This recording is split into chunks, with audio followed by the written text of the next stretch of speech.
Monsieur Bassou, bonjour. Vous Bonjour. êtes Senior Fellow pour le Policy Center for the New South et vous êtes spécialiste des questions de sécurité dans le Sahel, entre autres. Je voulais vous poser une première question sur le thème de la conférence, The South in a Time of Turmoil, le Sud en période de tourmente. Qu'est-ce que vous inspire ce thème? D'abord, il m'inspire, c'est-à-dire un Sud qui prend conscience qu'il est dans un environnement qui est l'environnement du monde.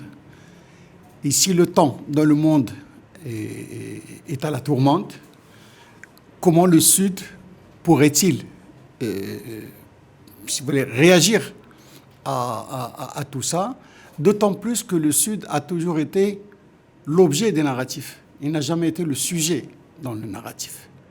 Et donc, cette manière de dire qu'est-ce que c'est que ce Sud dans la tourmente, c'est une manière de lui donner la parole, pour qu'il s'exprime, pour qu'il dise lui-même ce qu'il sent et ne plus être toujours rien que le complément d'objet.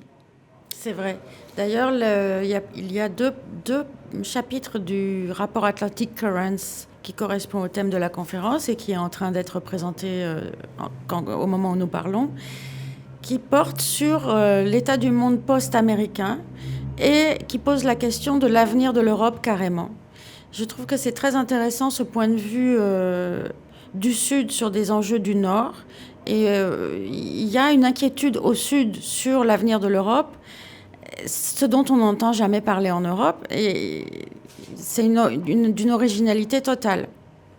Si vous prenez par exemple ce Sud, si on le fait correspondre à l'Afrique, par exemple, l'Afrique est très attachée aux pays européens. Il y a des relations, je préfère dire historiques, pas de colonisation, mais des relations historiques. Et ces relations ont fait que ces pays du Nord dépendent un peu de ce qui se passe au Nord. Or, le nouvel ordre ou désordre mondial met un peu l'Europe dans une situation qui n'est pas très enviable. L'Europe, au lendemain de la chute du mur de Berlin, croyait que c'était fini, que ce n'était plus que le monde capitaliste, donc on va s'occuper beaucoup plus de bien-être que de sécurité ou que de menaces. Et déjà, au début du XXIe siècle, il s'est rendu compte que c'était le contraire qui allait se passer. Et donc, puisque cette Europe est dans la tourmente, et puisque ces pays du Sud, notamment en Afrique, dépendent de cette Europe, ils sont également dans la tourmente. Donc, de deux choses l'une, où l'Europe comprend qu'il faut s'entraider avec ce Sud et que ce Sud est utile dans cette lutte, et les deux peuvent s'en sortir, ou on continue dans les anciennes perceptions, le Sud qui perçoit le Nord comme un colonisateur, le colonisateur qui perçoit le Sud comme une source de menace, et à ce moment-là, je crois que les deux vont être un peu dans l'embarras. Oui. Ils ne pourront pas s'en sortir tous les deux. Aujourd'hui, l'Europe a besoin du Sud. Le Sud a besoin de l'Europe. D'autant plus que pour ne pas être écrasé par les deux grands qui sont en train de se rivaliser aujourd'hui, la Chine et les États-Unis. Le débat sur la migration est récurrent en Europe et évidemment l'Afrique a un autre point de vue sur sa propre migration. Est-ce qu'il vous semble que les termes du débat restent parfaitement erronés tels qu'ils se posent en Europe ? Oui, d'abord, il y a deux dimensions. Il y a un problème europo-européen, c'est-à-dire qui se passe entre les Européens. C'est les Européens qui, entre eux, ne savent pas comment réagir face à cette migration. L'autre dimension, c'est la dimension Afrique-Europe. Et dans cette dimension Afrique-Europe, je crois qu'il y a un peu une exagération de la question. Ce n'est pas aussi menaçant que ça.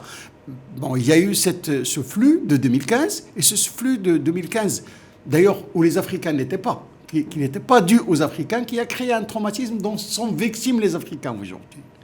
Parce que si vous prenez, je ne fais que répéter les chiffres, c'est-à-dire que 80% de la migration africaine se fait à l'intérieur de l'Afrique, ce ne sont que 12% d'Africains qui vont en Europe, les autres ils vont dans... Donc 12% d'Africains, c'est quoi ?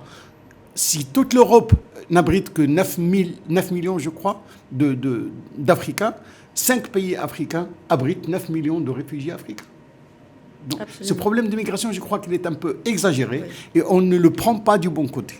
En revanche, la question de la sécurité dans le Sahel, qui pousse quand même des populations à se déplacer et à migrer, comme on le voit aujourd'hui au Burkina Faso, reste une question centrale. Est-ce que cette question sera abordée pendant la conférence? Est-ce que vous allez vous en parler?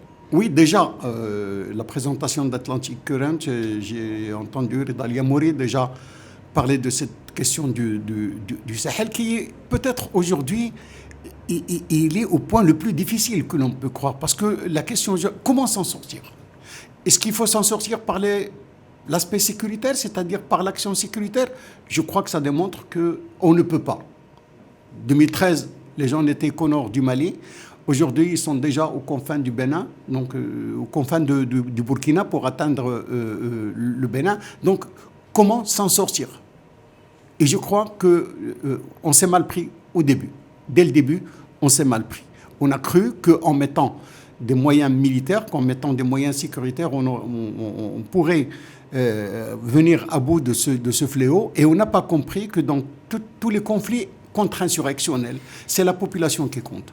Je crois que jusqu'à aujourd'hui, on n'a pas compris qu'il faut gagner les cœurs, qu'il faut gagner les populations. Et tant qu'on n'arrive pas à gagner les populations, on ne gagnera pas cette guerre. Cette guerre, qui est aussi une guerre du développement, c'est-à-dire que les problèmes sécuritaires dans le Sahel dérivent d'un ressentiment, d'un sentiment d'avoir été négligé pendant longtemps par le pouvoir central, d'une difficulté d'accès aux services sociaux de base, etc. Est-ce que une vision claire du développement comme arme, comme riposte à une situation sécuritaire fait défaut? Je crois que la question du développement renvoie à une question de gouvernance. Si vous prenez le G5 Sahel, par exemple, les 5 pays. Dans ces 5 pays, vous allez trouver des pays millionnaires en kilomètres carrés, avec des moyens très faibles, et avec un État qui n'arrive pas à toucher tout le territoire. Donc moi, la population, l'État ne me donne rien. Pas d'école, pas de santé, pas de travail, et l'État n'a pas les moyens de me contrôler. Je deviens une zone grise. Je me mets à la merci des mafias, je me mets à la merci des groupes terroristes, parce que l'État n'y est pas. Ouais. Comment est-ce qu'on peut imaginer qu'un État avec les moyens du Mali ou les moyens du Niger ou les moyens du Tchad pouvoir contrôler tout ce territoire? Il y a un problème c'est disproportionnel entre les moyens du contrôle et les moyens de gouvernance et le territoire et la population. Quelle serait la solution selon vous? La solution serait d'appeler le grand absent de ce débat qui est l'Union africaine. Et je crois qu'il faudrait prendre tous les chefs d'État africains, tous les États africains en face et leur dire: que pouvez-vous faire pour sauver la situation au Sahel? Que pouvez-vous donner? Des hommes, du matériel, de l'argent? Qu'est-ce que vous pouvez donner? Et cette solidarité africaine ne s'exprime pas aujourd'hui face au Sahel. Ils sont 5 pays et puis la France. Et la France aussi est seule. Il n'y a pas de solidarité européenne ni internationale avec la France aussi.